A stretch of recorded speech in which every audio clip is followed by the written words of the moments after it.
Hello, welcome to BackToCoding. For better understanding of this video, I highly recommend you to check out the previous video or the complete playlist in the description below. Today we'll be talking about linear layout.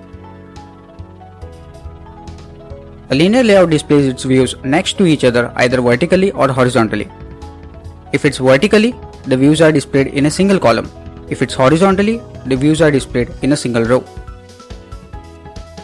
You define a linear layout using the linear layout element like this.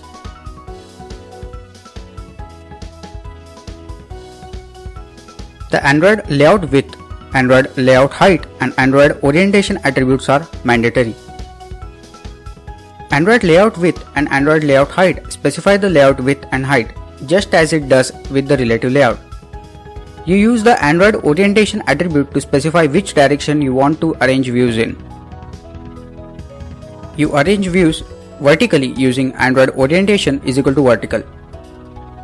You arrange views horizontally using Android orientation is equal to horizontal. When you define a linear layout, you add views to the layout in the order in which you want them to appear.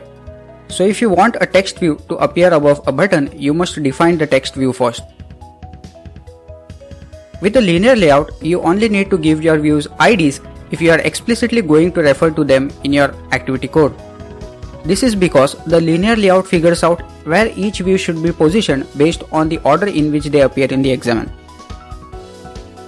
Views don't need to refer to other views in order to specify where they should be positioned. Just as with the relative layout, you can specify the width and height of any views using Android layout width and Android layout height. The code Android layout width is equal to wrap content means that you want the view to be just wide enough for its content to fit inside it. For example, the text displayed on a button or in a text view. The code Android layout width is equal to match parent means that you want the view to be as wide as the parent layout. That's it for this video. I'll be continuing more about the linear layout in the next video. Thank you for watching this video. Please do like, share and comment on this video, which really motivates me to make such useful content for you. Also, don't forget to check my other videos which can be helpful to you, and finally subscribe to my channel.